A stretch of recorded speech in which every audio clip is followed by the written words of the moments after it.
Hello everyone, welcome to మా అమ్మ వంట మధురం. ఈరోజు నేను మీకు simple and tasty methi pulao ఎలా చేయాలో చూపిస్తానండి. ఒక మిక్సర్ జార్లో 5 నుంచి 6 పచ్చిమిరపకాయలు, కొంచెం కొత్తిమీర, పుదీనా, పచ్చి కొబ్బరి వేసి నీళ్ళు కొంచెం యాడ్ చేసి పేస్ట్ చేసి పెట్టుకోవాలి. బియ్యం తీసుకొని అలుపు బాగా కడిగి నానబెట్టుకోవాలి. ఆ తర్వాత ఒక ఆనియన్, ఒక టొమాటో 2 కట్ చేసి పెట్టుకోవాలి. నార్మల్ బియ్యం అయినా బాగుంటుంది, బాస్మతి అయినా బాగుంటుంది, దేంతోనైనా బాగుంటుంది. ఇది సింపుల్గా ఈజీగా చేసేసుకోవచ్చు. నేనైతే కొంచెం అమౌంటే కాబట్టి కుక్కర్లో చేసేస్తున్నానండి. మీరు కావాలంటే విడిగా కూడా చేసుకోవచ్చు, ఇంకా బాగా వస్తుంది. 2 table spoon of ghee and oil వేసుకొని ఇప్పుడు నూనె కూడా వేసుకొని బాగా వేడెక్కేసిన తర్వాత ఒక చెక్క, 2 లవంగాలు, 2 యాలకులు, 4 మిరియాలు, ఒక జాపత్రి ఆకు, అలాగే మరాఠీ మొగ్గ వేసి వేయించుకోవాలి. ఆలోపు కట్ చేసిన ఆనియన్స్ ఉన్నాయి కదా, అవి కూడా వేసి బాగా వేయించుకోవాలి. బాగా బ్రౌన్ అవ్వాల్సిన పని లేదు, కొంచెం బ్రౌన్ అయితే సరిపోతుంది. కొంచెం అంత వేగిన తర్వాత టొమాటో కూడా వేసుకోవాలండి. వేసుకున్నాక అల్లం వెల్లుల్లి వేసుకోవాలి.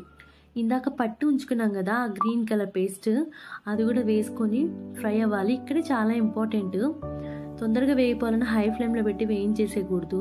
చాలా లో ఫ్లేమ్లో పెట్టి చాలా ఓపిక్గా వేయించుకోవాలి, అప్పుడే చాలా బాగుంటుంది.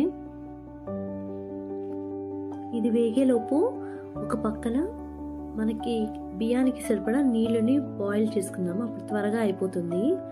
నేనైతే 1.5 గ్లాస్ తీసుకున్నాను కాబట్టి 1కి 1.5 చొప్పున నేను ఆ లెక్కన వేసుకున్నాను. మీరు కూడా అంతే. బాస్మతి కాకపోతే నార్మల్ బియ్యం అయితే నార్మల్గా తగ్గట్టే వేసుకోండి. ఆ తర్వాత ఇది వేగిన తర్వాత మెంతి కూర వేసి బాగా వేయించుకోవాలి. మెంతి కూర పచ్చిగా ఉంటే చేదొచ్చేస్తుందండి, సో చూసి వేయించుకోవాలి.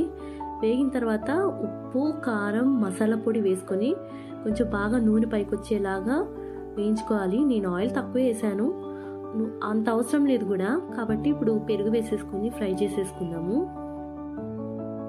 ఆ తర్వాత మూత పెట్టి 2 మినిట్స్ మగ్గిపోయిన తర్వాత ఇప్పుడు బాయిల్ అయిన వాటర్ ఉంటాయి కదా, ఈ స్టేజ్లోనే ఉప్పు, కారం సరిపోయాయో లేదో చూసుకొని వేసుకోవచ్చు. ఉప్పు నీళ్ళు కొంచెం ఉప్పుగా ఉంటేనే బియ్యం కూడా వేసిన తర్వాత మనకు ఉప్పు కరెక్ట్గా వస్తుంది. కారం కూడా ఈ స్టేజ్లో యాడ్ చేసుకోవచ్చు. అండ్ నేను గరం మసాలా వేయడం మర్చిపోయాను కాబట్టి ఇప్పుడు వేసాను. ఇప్పుడు ఇట్లా వార్చి పెట్టుకున్న బియ్యాన్ని కూడా వేసేసి హై ఫ్లేమ్లో 2 విజిల్స్ వస్తే సరిపోతుంది. దీని కాంబినేషన్గా కబాబ్స్ అండ్ రైతాతో చాలా బాగుంటుంది.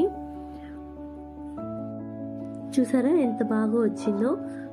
చూడడానికే కాదండి, టేస్ట్ కూడా చాలా బాగుంటుంది.